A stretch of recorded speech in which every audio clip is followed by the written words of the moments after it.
Сәлем, егер менің каналым саған ұнаса, міндетті түрде достарыңмен бөлісіп, лайк, комментарий қалдыруды және тіркелуді ұмытпа. Бүгін 8-ші сыныптың металдардың қышқылы ерітінділерімен әрекеттесу тақырыбына арналған біліміңді тексер тапсырмаларын орындаймыз. Бірінші сұрақ. Суретке назар аударыңдар. Берілген металдардың қайсысы сұйылтылған күкірт қышқылының ерітіндісімен әрекеттеседі? Іс жүзінде жүретін реакциялардың теңдеулерін жазыңдар. Бірінші сұрақтың жауабы: мыстан басқа барлық металдар күкірт қышқылының ерітіндісімен әрекеттеседі. Сіздерге химиялық реакция теңдеуін жазып кеттім. Сонымен қатар, осы қорғасын күкірт қышқылының ерітіндісімен әрекеттескен кезде ең алдымен сутегі түзіледі. Содан кейін қорғасынның бетінде қорғасын сульфатының қорғаныс қабығы түзіледі, сондықтан реакция бірден тоқтайды. Сондықтан қорғасын күкірт қышқылымен әрекеттескенде сутегін алу мүмкін емес болып табылады. Және де бізде келесі алюминий мен мырыштың күкірт қышқылының ерітіндісімен әрекеттесу химиялық реакциясын жазып қойдым. Екінші сұрақ. Мына металдардың қайсысы тұз қышқылымен әрекеттеседі? Кальций, мыс, магний, сынап, күміс, натрий. Іс жүзінде жүретін химиялық реакциялардың теңдеулерін құрастырыңдар. Екінші сұрақтың жауабы: тұз қышқылымен әрекеттесетін металдар кальций, магний және натрий. Кальций тұз қышқылымен әрекеттесіп, кальций хлоридін және де сутек түзеді. Реакцияны теңестіру үшін тұз қышқылының алдына 2 қоямыз. Магний тұз қышқылымен әрекеттесіп, магний хлоридін және сутек түзеді. Тұз қышқылының алдына 2 коэффициентін қоямыз. Натрий тұз қышқылымен әрекеттескен кезде натрий хлоридін және сутек газын түзеді. Реакцияны теңестіру үшін натрийдің алдына, тұз қышқылының алдына және натрий хлоридінің алдына 2 коэффициентін қоямыз. Үшінші сұрақ. Мына заттардың өзара әрекеттесу реакцияларының теңдеулерін құрастырыңдар. Үшінші сұрақтың жауабы: мырыш пен күкірт қышқылы әрекеттескен кезде мырыш сульфаты мен сутек түзіледі. Алюминий мен оттек әрекеттескен кезде алюминий оксиді түзіледі. Реакцияны теңестіру үшін алюминийдің алдына 4, оттектің алдына 3 және алюминий оксидінің алдына 2 коэффициентін қоямыз. Магний мен оттек әрекеттесіп, магний оксидін түзеді. Реакцияны теңестіру үшін магнийдің алдына, магний оксидінің алдына 2 коэффициентін қоямыз. Алюминий мен мыстың эквивалентті сульфатын әрекеттестіріп, алюминий сульфатын және де мысты аламыз. Реакцияны теңестіру үшін алюминийдің алдына 2, мыстың эквивалентті сульфатына 3 коэффициентін қоямыз. Кальций мен су әрекеттесіп, кальций гидроксидін және сутек газын түзеді. Реакцияны теңестіру үшін судың алдына 2 коэффициентін қоямыз. Темір мен су әрекеттесіп, темір оксидін және сутек газын түзеді.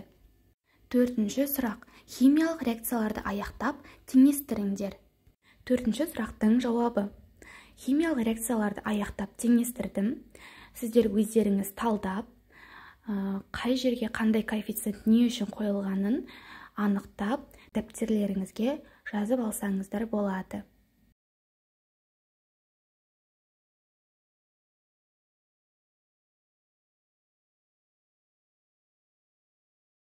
Бесінші сұрақ.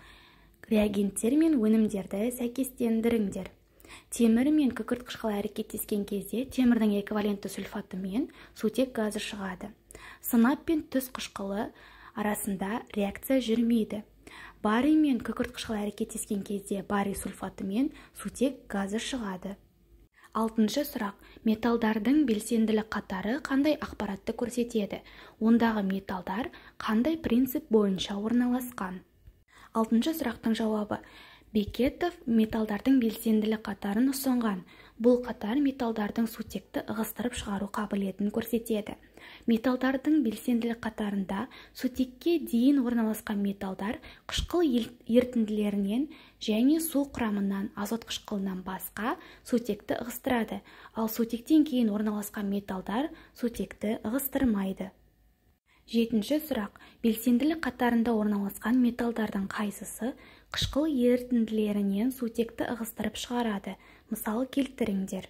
Жетінші сұрақтың жауабы: белсенділік қатарында сутекке дейін орналасқан барлық металдар қышқыл ерітінділерінен сутекті ығыстырып шығарады. Мысалы, магний тұз қышқылымен әрекеттескенде магний хлоридін және сутек газын түзеді.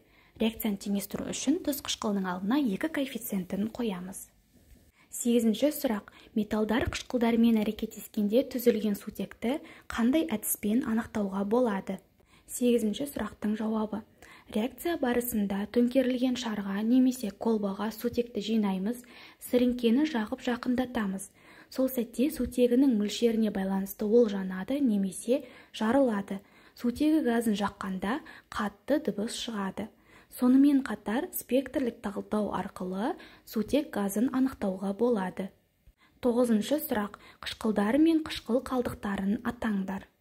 9-ші сұрақтың жауабы. Тұз қышқылы, оның қышқыл қалдығы хлорид деп аталады. Күкірт сутек қышқылы, қышқыл қалдығы сульфид деп аталады. Азот қышқылы, қышқыл қалдығы нитрат. Көмір қышқылы, оның қышқыл қалдығы карбонат. Күкірт қышқылы, қышқыл қалдығы сульфат. Кремний қышқылы, қышқыл қалдығы силикат. Фосфор қышқылы, қышқыл қалдығы фосфат. 10-шы сұрақ. Бір сынауққа су, ал екіншісіне тұз қышқылы құйылған. Мырыш түйіршіктерінің көмегімен қай сынауқта қандай зат бар екенін қалай анықтауға болады? 10-шы сұрақтың жауабы. Бірінші сынақтағы химиялық реакция теңдеуі. Мырыш пен су әрекеттескен кезде 600 градус және 800 градус аралығындағы температурада әрекеттеседі. Нәтижесінде цинк оксиді мен сутек газы түзіледі. Екінші сынауқта мырыш пен тұз қышқылы әрекеттескен кезде мырыш хлориді және де сутек газы түзіледі. Реакцияны теңестіру үшін тұз қышқылының алдына 2 коэффициентін қоямыз. Яғни, мырыш сумен жоғары температура қатысында ғана әрекеттеседі, ал тұз қышқылымен әрекеттескенде бірден газ бөлінеді. 11-ші сұрақ. Әр көлденең қатардағы артық формуланы табыңдар, жауаптарыңды түсіндіріңдер. Бірінші қатарда бізде мыс артық, себебі қалған металдар бізде сутекті ығыстырады, тек қана мыс сутекті ығыстырмайды. Екінші қатарда бізде темір ғана артық, себебі қалған металдар бізде инертті металдар, яғни олардың белсенділігі енжар өте төмен болып саналады. Тек қана темір бізде сутекті ығыстыра алады. Келесі үшінші қатарда бізде плюмбум хлор 2 тұз болып табылады, ал қалғандары қышқылдар.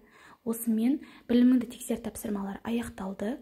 Видеоны соңына дейін көргеніңе рахмет. Міндетті түрде достарыңмен бөлісіп, лайк, комментарий қалдыруды және тіркелуді ұмытпа.